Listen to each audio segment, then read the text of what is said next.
did 11 shows for them, and I was sort of on my way from that point on. And what kind of stuff did you write? Because you said that it wasn't just the money, it was something that you wanted to say that you weren't getting a chance to say in Cincinnati. Well, in those days, Lux Video, as one show, was doing reasonably adult stuff. These, of course, were not Playhouse 90s, nor were they award-winning shows, but they were reasonably mature things that even today stand up pretty well. And I was doing Lux Video, craft theater, the early so-called pioneer days of television, which of course are hardly pioneer, but anything over 8 years old is pioneer style in television. You've come a long way since those early days, and perhaps more than any other writer, your name has figured in the classic battle of the, that is, television writer, the battle of the writer to be his own man. What happens when a writer like yourself writes something that he really believes in for television? I'm not sure I understand the question, Mike. What happens, you mean, in terms of... Well, we hear a lot about censorship of the writer on TV. We've heard a good deal about it in your own case especially. Well, depending, of course, on the thematic treatment you're using, if you have the temerity to try to dramatize a theme that involves any particular social controversy currently extant, then you're in deep trouble. For instance? A racial theme, for example. The case in point, I think, a show I did for the Steel Hour some years ago, 3 years ago, called Noon on Doomsday, which was a story which purported to tell what was the aftermath of the alleged kidnapping in Mississippi of the Till Boy, the young Chicago Negro. And I wrote the script using black and white initially. Then it was changed to suggest an unnamed foreigner. Then the locale was moved from the South to New England, and I'm convinced they'd have gone up to Alaska or the North Pole and using Eskimos as a possible minority, except I suppose the costume problem was of sufficient severity not to attempt it. But it became a lukewarm, vitiated, emasculated kind of show. You went along with it, though? All the way. I protested. I went down fighting, as most television writers do, thinking, in a strange, oblique, philosophical way, that better say something than nothing. In this particular show, though, by the time they had finished taking Coca-Cola bottles off the set because the sponsor claimed that this had Southern connotations, suggesting to what depth they went to make this a clean, antiseptically, rigidly acceptable show. Why it bore no relationship at all to what we had purported to say initially. Paddy Chayefsky has talked about the insidious influence of what he calls pre-censorship. How does that work? Pre-censorship is a practice, I think, of most television writers. I can't speak for all of them. This is the prior knowledge of the writer of those areas which are difficult to try to get through. And so a writer will shy away from writing those things which he knows he's going to have trouble with on a sponsorial or an agency level. We practice it all the time. We just do not write those themes which we know are going to get into trouble. Who's the culprit? Is it the network, the sponsor? It sure is not the FCC. No, it's certainly not the FCC, ideally speaking, of course. It's a combination of culprits in this case, Mike. It's partly network. It's principally agency and sponsor. In many ways, I think it's the audience themselves. How do you mean? Well, I'll give you an example. About a year ago, roughly 11 or 12 months ago, on the Lassie show, this is a story usually told by Sheldon Leonard, who was then associated with the show. Lassie was having puppies, and I have two little girls, then aged 5 and 3, who are greatly enamored of this beautiful collie, and they watched the show with great interest, and Lassie gave birth to puppies. And Mike, it was probably one of the most tasteful and delightful and warm things depicting what is this wondrous thing that is birth. And after the show, I think there were many congratulations all around, because it was a lovely show. The sort of thing I'd love my kids to watch, to show them what is the birth process and how marvelous it is. They got many, many cards and letters. Sample card from the Deep South, this was. If I wanted my kids to watch sex shows, I wouldn't have had them turn on that. I could take them to burlesque shows. And as a result of the influx of mail, many of the cards, incidentally, as Sheldon tells it, were postmarked at identical moments, all in the same handwriting, but each was counted as a singular piece of mail. And as a result, the directive went down that there would be no shows having anything to do with puppies, that is, in the actual birth process. Well, obviously, it is this wild lunatic fringe of letter writers that greatly affect what the sponsor has in mind. You can understand the position of the sponsor, can't you? In many ways, I suppose I can. He's there to push a product. He has a considerable stake, thus, in what goes on the air. Most assuredly. And in those cases where there is a problem of public taste, in which there is a concern for eliciting negative response from a large mass of people, I can understand why the guys are frightened. Sure. I don't understand, Mike, for example, other evidences and instances of intrusion by sponsors. For example, on Playhouse 90, not a year ago, a lovely show called Judgment at Nuremberg. I think probably one of the most competently done and artistically done pieces that 90's done all year. In it, as you recall, mention was made of gas chambers. Yeah. And the line was deleted, cut off the soundtrack. And it mattered little to these guys that the gas involved in concentration camps was cyanide, which bore no resemblance, physical or otherwise, to the gas used in stoves. They cut the line. Because the sponsor was... He did not want that awful association made between what was the horror and the misery of Nazi Germany with the nice chrome, wonderfully antiseptically clean, beautiful kitchen appliances that they were selling. Yeah. Now, this is an example of sponsor interference which is so beyond logic and which is so beyond taste. This I rebel against. You've got a new series coming up called The Twilight Zone. You are writing as well as acting executive producer on this one. Who controls the final product, you or the sponsor? We have what I think, at least theoretically anyway, because it hasn't really been put into practice yet, a good working relationship, where in questions of taste, in questions of the art form itself, in questions of drama, I'm the judge, because this is my medium and I understand it. I'm a dramatist for television. This is the area I know. I've been trained for it. I've worked for it for 12 years. And the sponsor knows his product, but he doesn't know mine. So when it comes to the commercials, I leave that up to him. When it comes to the story content, he leaves it up to me. Has nothing been changed in the... We changed in 18 scripts, Mike. We have had one line changed, which again was a little ludicrous, but of insufficient basic concern within the context of the story, not to put up a fight. On the bridge of a British ship, a sailor calls down to the galley and asks, in my script, for a pot of tea, because I believe that it's constitutionally acceptable in the British Navy to drink tea. Yeah. One of my sponsors happens to sell instant coffee, and he took great umbrage, or at least minor umbrage anyway, Yeah. with the idea of saying tea. Well, we had a couple of swings back and forth, nothing serious, and we decided we'd ask for a tray to be sent up to the bridge. But in 18 scripts, that's the only conflict we've had. Well, They've passed... They've passed what? I mean, every script...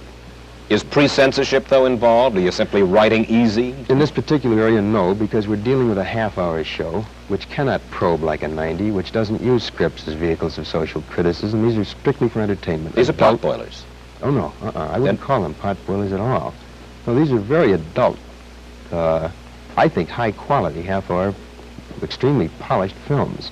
But because they deal in the areas of fantasy and imagination and science fiction and all of those things, there's no opportunity to cop a plea or chop an axe or anything. Well, you're not going to be able to cop a plea or chop an axe because you're going to be obviously working so hard on the Twilight Zone that, in essence, for the time being and for the foreseeable future, you've given up on writing anything important for television, right? Yeah. Again, this is a semantic thing. Important for television, I don't know. If by important you mean I'm not going to try to delve into current social problems dramatically, you're quite right, I'm not. You told Kay Gardella of the New York Daily News this. You said, professionally, I don't think Twilight Zone will hurt me, but I must admit I don't think it'll help me either. I'm stepping out of the line of fire. You've had it as far as trying to beat your brains out. Would you just read me the first two lines, Mike? Professionally, I don't think Twilight Zone will hurt me, but I must admit I don't think it'll help me. I never said that. I'm convinced it'll help me. I have great pride in this show. In 11 or 12 years of writing, Mike, I can lay claim to at least this. I have never written beneath myself. I've never written anything that I didn't want my name attached to. I have probed deeper in some scripts, and I've been more successful in some than others. But all of them that have been on, you know, I'll take my lick. They're mine, and that's the way I wanted them. Somebody asked me the other day if this means that I'm going to be a meek conformist, and my answer is no. I'm just acting the role of a tired nonconformist. And I don't want to fight anymore. I don't want to fight anymore. I don't want to have to battle sponsors and agencies. I don't want to have to push for something that I want and have to settle for second best. I don't want to have to compromise all the time.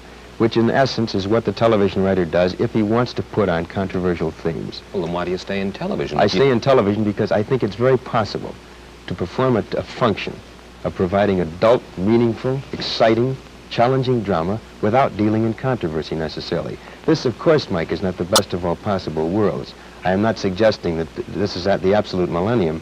I think it's criminal that we're not permitted to make dramatic note of social evils as they exist, of controversial themes as they are inherent in our society. I think it's ridiculous that drama, which by its very nature should make a comment on those things that affect our daily lives, is in the position, at least in terms of television drama, of not being able to take this stand. But these are the facts of life. This is the way it exists. And they can't look to me or Shaefsky or Rose or Gore Vidal or J.P. Miller or any of these guys as the precipitators of the big change. It's not for us to do it. Of course, Shaefsky got out of television.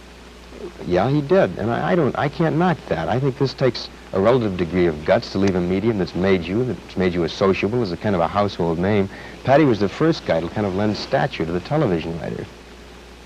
Prior to Patty Shaefsky, most of us were considered to be two-headed hacks who worked around the clock and used boy-girl situations in any one of 5,000 different routine manners. But Patty gave us a stature.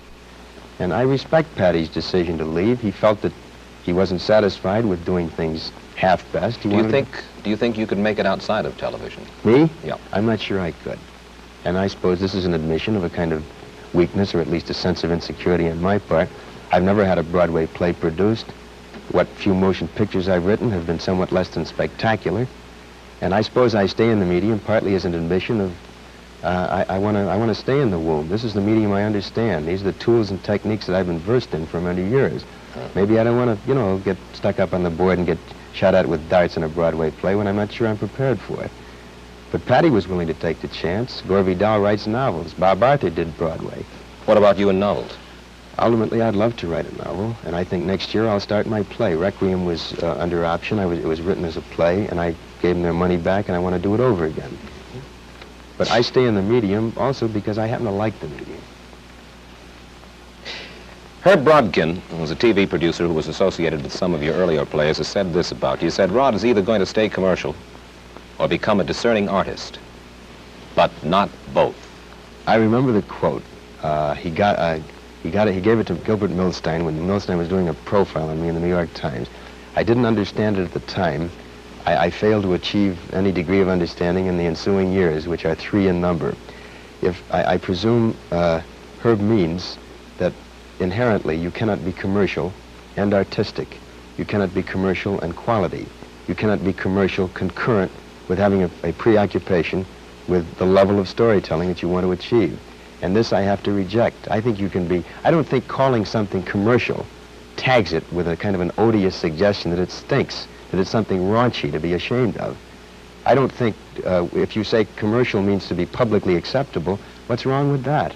As long, the essence of my argument, Mike, is that as long as you are not ashamed of anything you write, if you're a writer, as long as you're not ashamed of anything you perform if you're an actor, and I'm not ashamed of doing a television series. I could have done probably 30 or 40 film series over the past 5 years. I presume at least I've turned down that many, with great guarantees of cash, with great guarantees of financial security, but I've turned them down because I didn't like them. I did not think they were quality, and God knows they were commercial. But I think innate in what Herb says is this suggestion made by many people that you can't have public acceptance and still be artistic. And as I say, I have to reject that. One of your most recent plays was one called The Velvet Alley, right? Right. It was about the corrupting influences of Hollywood and big money. Right. Where'd that come from? Your own experiences? Part of it was very autobiographical.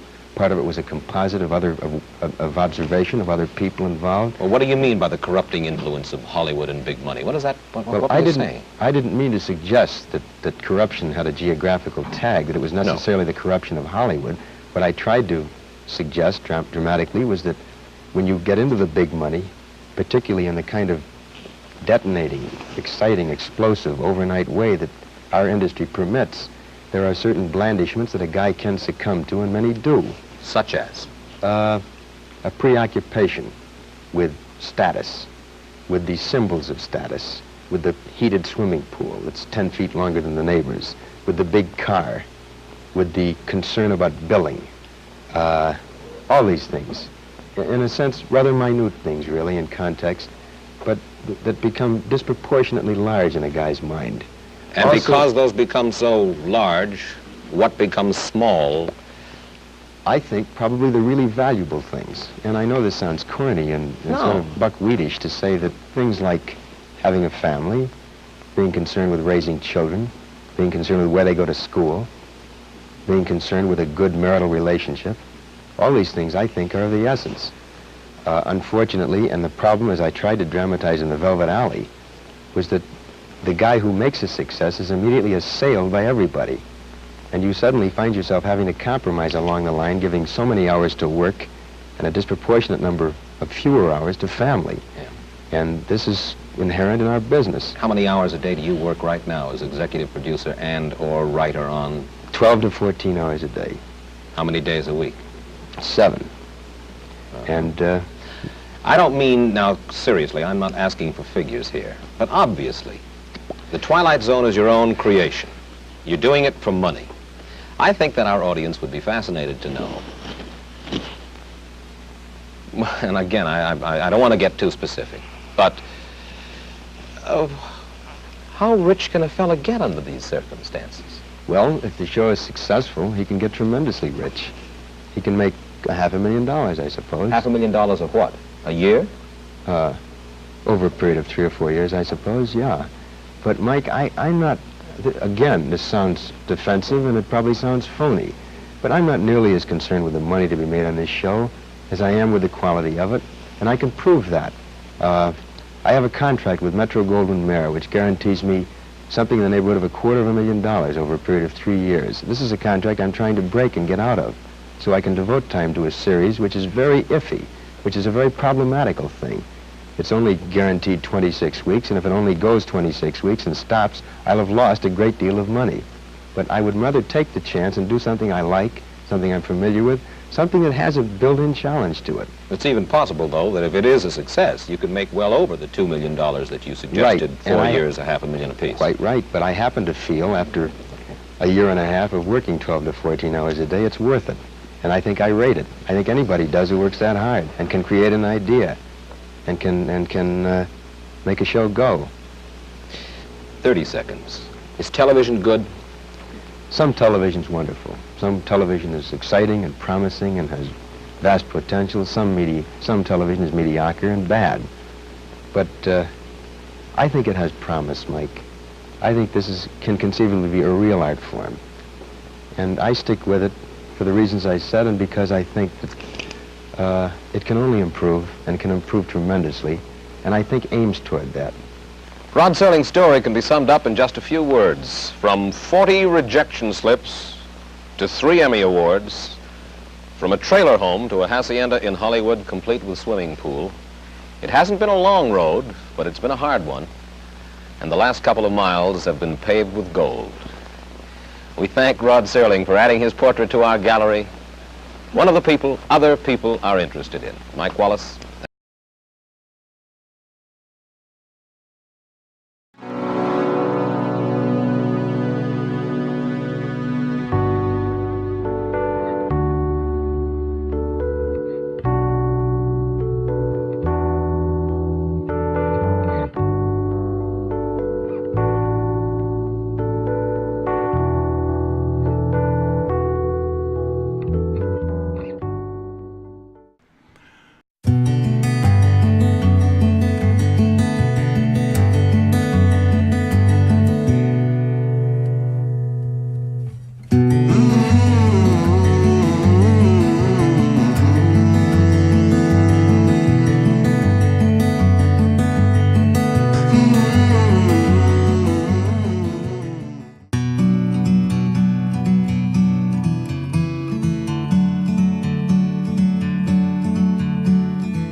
bird on a tree.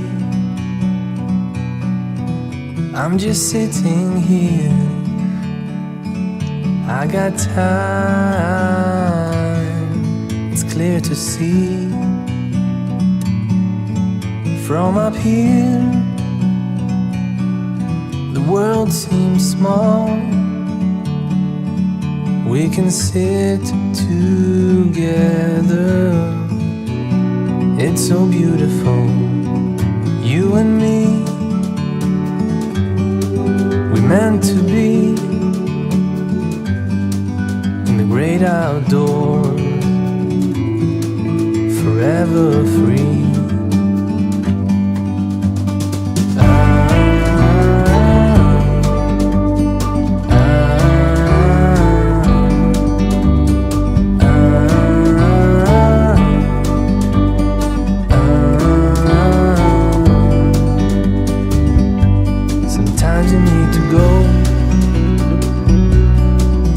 Take a step back to see the truth.